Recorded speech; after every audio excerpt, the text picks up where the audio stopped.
Welcome back to Investing Talk Podcast. Great to be back. Today, we're digging into the upcoming Q3 2025 earnings report for PepsiCo. Yeah, a big one. Lots happening there. So if you're prepping for meetings, maybe just trying to get a handle on the sector, or you just want the key takeaways from all the research out there, well, this breakdown is really made for you. Exactly. We're aiming to cut through all the noise, focus on the critical numbers, the history behind them, and honestly, the big potential catalysts. Right, especially with some of the friction, let's say, brewing around the company recently. We've looked through the notes, and we're going to try and break down exactly what you need to be watching. Definitely. And hey, before we dive in, if you find this kind of focused analysis useful, please do hit subscribe, like us, leave a comment below. Yeah, and let us know if there's another company you want us to look into. Just pop it in the comments. Okay, logistics first. We're talking fiscal Q3 2025. Right, that's the quarter ending September 6th, 2025. So it captures that key summer period. And when do we actually get the numbers? PepsiCo almost always reports pre-market. Yeah. We're expecting it around October 9th, based on their usual timing. Okay, got it. So let's set the baseline. What are the analysts actually expecting? What's the consensus from, say, FactSet and Refinitiv? Okay, so the headline revenue number, the consensus is looking for $24.41 billion. And what does that mean year over year? If they hit that, it's, well, pretty modest growth, actually, about 2.2% year over year. Okay. And what about the bottom line? We usually focus on the non-GAAP EPS, right? To get a cleaner operational picture. Yeah, the adjusted earnings, the consensus there is $2.28 per share, which is growth-wise. That's aiming for a 4.1% increase compared to last year's Q3. Okay, 4.1%. But is there more to it? Sometimes there's that whisper number. Ah, yes. And that's where it gets kind of interesting. Earnings Whispers is reporting a whisper number of $2.32 per share.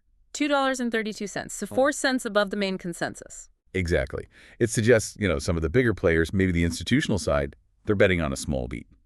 Maybe thinking the official numbers are a bit conservative. Right. Or maybe just banking on that Q3 summer strength. Could be.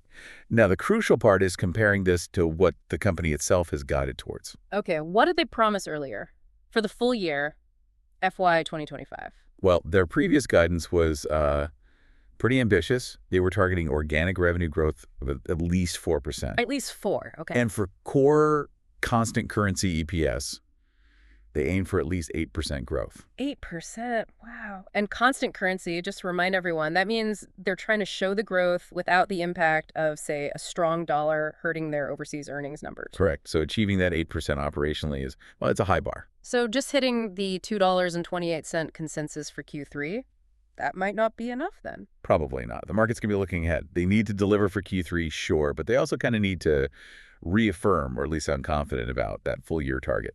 Otherwise, even a small beat on the quarter could get punished if the outlook seems shaky. Absolutely. If Q3 feels a bit weak, or if the guidance gets cautious, it could really overshadow any headline beat on the EPS number itself. That 8% target needs momentum. Okay, let's look back a bit. How reliable has PepsiCo been? Do they usually hit their numbers? Historically, yeah, they have a strong track record, pretty reliable performer. If you look at the last 4 quarters, they beat the revenue consensus each time. By how much, roughly? The beats were in the range of about 0.5% to maybe 1.4%. And on EPS, they beat consensus too, between 0.7% and 2.5% over those 4 quarters. So consistently beating, but has the stock actually reacted well to those beats? Ah, that's the really important question, isn't it? Despite beating, the stock reaction, well, it's been mixed, kind of all over the place. Any examples? Yeah, look at Q2 2025, the last report. They beat, but the stock price actually fell 1.7% the next day. And it was down about 2.8% over 5 days after earnings. In Q1? Q1 was better, a small pop, up 0.6% the next day and about 2.1% over 5 days. So it really shows that even a beat isn't a guarantee for the stock price to go up. Exactly. It suggests the market is looking past the headline number. They're digging deeper. What are they digging for then? Guidance? Underlying trends? I think it's guidance, definitely, but also the quality of the beat. Is it sustainable? Are the underlying volume trends healthy? And now, especially, how does this all play into the activist situation? Right, we'll get to that. But before we do, you mentioned something about analyst estimates having a slight downward bias lately. Yeah, that's another layer of, let's call it. But hang on, if analysts start trimming, why is that whisper number still sitting higher at $2.32? Who believes in the beat if the analysts are getting cautious? That's a great point. There could be a couple of things, right? Maybe the analysts are playing it safe, setting a lower bar so the beat looks easier, The low ball game. possibly. Mhm. Or it could be that the more plugged-in investors, the ones maybe driving that whisper number, Hmm. they believe PepsiCo's operational strength or that Q3 seasonality will overcome whatever macro worries the analysts have. So there's tension there, analysts trimming, but some investors expecting an upside surprise. Exactly. That's the setup for this report, really. Oh, let's pivot to operations then, because that's ultimately what drives the numbers, right? Margins first, that's been a strong point for them. Oh, definitely. They've been excellent at managing margins. You look at Q2 2025, gross margin was 53.9%. Which is up year over year. Yep, up 50 basis points. So 0.5% improvement in profitability there. And operating margin also expanded, hit 16.5%, up 20 basis points. Those are pretty solid margin numbers. Seems like they have pricing power or good cost control or both. Both, I think. They've managed inflation pass-through pretty well. Okay, if margins look that good, what's the big worry? What's the potential weak spot operationally that could drag things down? It really comes down to volume. That's the main concern. Is demand actually holding up? And the recent signs. Well, the specific worry is North America beverages, PBNA, as they call it.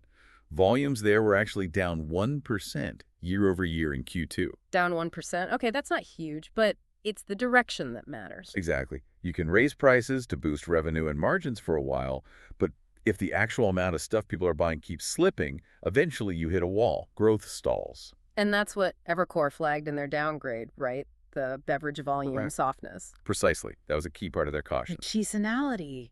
We have to factor that in for Q3, don't we? Absolutely critical. Q3 is historically PepsiCo's strongest quarter, period. Why is that? Summer in the U.S., peak season for beverages, for snacks at gatherings, barbecues, you name it. It traditionally boosts volume and helps margins. What did Q3 look like last year? Last year, Q3 organic revenue grew 4.5% and margins expanded 40 basis points.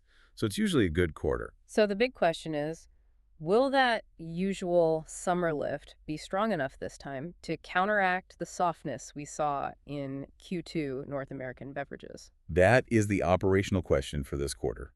Have consumers become too sensitive to price hikes, even for their summer drinks and snacks? Or will the seasonal habit win out? And what about the competition? What are we seeing elsewhere in this sector? Well, looking at Coca-Cola, their recent results were, let's say, mixed. International volumes grew, but only low single digits. And in the U.S.? U.S. volumes were flat for Coke. So it confirms the picture of U.S. grocery inflation may be stabilizing, but overall beverage trends are still pretty subdued, not exactly booming. Okay, so the whole sector is kind of navigating this softer demand environment in the U.S. It seems that way. Which means all these details for PepsiCo, the good margins, the PBNA volume issue, the mixed signals from competitors, they're all going to be under a microscope. Especially, as you mentioned, with the new factor in the room. Right, the activist pressure. Elliott Investment Management, they launched their campaign targeting PepsiCo when? Around October. Yeah, reports surfaced right around the start of Q4, so this earnings report in early October is essentially the first major checkpoint since that news broke. And Elliott isn't exactly known for quiet suggestions, are they? Not at all. They're known for pushing for significant, often structural changes pretty quickly. So what kind of speculation does their involvement spark? Immediately, you hear talk about unlocking value. Often that means asset spin-offs. Like separating snacks from beverages, Frito-Lay from the drink side. That's the classic speculation with PepsiCo. Could they unlock more value if Frito-Lay North America, which is a powerhouse, was separate from the more challenged beverage portfolio? Elliott's presence makes that question much more urgent. So any sign of weakness in a particular division during this earnings report? Could become fuel for the activist argument. See, this part is dragging down the rest. Let's split it off. So the operational execution this quarter, it's magnified. Huge scrutiny. How is the street reacting to all this? The analyst views must be diverging. Oh, completely. You've got clear divisions. Morgan Stanley, for example, they're sticking with an overweight rating. Their reasoning. They're focusing on that margin stability, the company's track record. They set a $215 price target. Basically, betting management can navigate through the volume challenges. But on the other side, You have Evercore ISI, who we mentioned downgraded to neutral. Their main concern is the pace of that beverage recovery in the U.S. They're less confident it'll bounce back quickly. so it's really a split view. How do we boil this down for someone listening? What are the likely scenarios? Okay, if you synthesize it all, the overall sentiment feels kind of neutral to cautious. You could probably assign, say, a 20% probability to each extreme outcome. Let's start with the bull case, the 20% upside scenario. What does that look like? The bull case would be revenue and EPS coming in strong, maybe hitting or even beating that whisper number. Think $2.32 and the 36 cents on the EPS. And what would drive that? It would likely need a clear turnaround, an inflection in North America beverage volume, or maybe surprisingly strong performance in international markets where they've been investing. Something has to really outperform expectations. Okay. And the bear case, the other 20% probability. Yes, the miss scenario. Yeah. Revenue and EPS fall short of the consensus. Maybe EPS comes in below $2.26. Which triggers the bear case. Continued weakness in U.S. beverages is the most obvious trigger. Or critically, even if they hit the numbers, a cautious guidance update. If they signal worries about inflation or FX headwinds, and especially if they have to walk back that ambitious 8% full-year EPS growth target, that would be very negative. So if you had to pick one or two metrics that will really swing the needle between bull and bear? It's got to be those North America beverage volumes first and foremost, and then the overall organic revenue growth figure. Those tell you about the underlying health of demand. That's what the market will zoom in on. Okay, so wrapping this up for you, the listener, PepsiCo is, fundamentally a classic defensive stock. It's got that incredible dividend track record. They just announced their 53rd consecutive annual increase back in September. Impressive stuff. Really is. Rock solid dividend play historically. But right now, it's caught in this complex spot. It's dealing with slowing volume growth in its biggest market, North America beverages. And at the same time, it's facing this intense pressure from a major activist investor. It's a dual challenge. Yeah, and you can actually see that uncertainty reflected in the options market. Yeah. The implied volatility suggests the market is bracing for a move of about $5.30, give or take, after the earnings come out. $5.30. Okay, so not insignificant movement expected. Right. So for experienced traders, given all these mixed signals, maybe strategies that play on volatility itself could be interesting, like, straddles or iron condors potentially. Or for someone looking for maybe a more hedged approach. You could think about pairing PepsiCo, maybe long PepsiCo, short a competitor like Coca-Cola or vice versa, depending on your view, to isolate the company's specific factors from broader sector moves. That's a smart way to think about it, because really, we're not just watching Q3 numbers here, are we? Not at all. In a way, we're watching the first real public test since the activists showed up. It's kind of the opening round in a bigger debate about the company's structure. The Frito-Lay snacks versus the beverage portfolio. Should they stay together? Or should they be split apart to potentially create more shareholder value?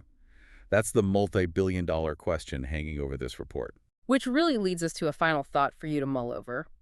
With Elliott pushing for change, possibly divestitures, is PepsiCo's current combo snacks and beverages under one roof? Is that a source of strength? Diversification, stability through different cycles. Or, as the activist might argue, is it actually an operational drag? A structure that holds back the true potential of its parts, something shareholders will eventually force them to break up. A really fascinating strategic crossroads for such an iconic company. Definitely one to watch. Thanks for joining us for this analysis. We'll catch you next time on Investing Talk Podcast.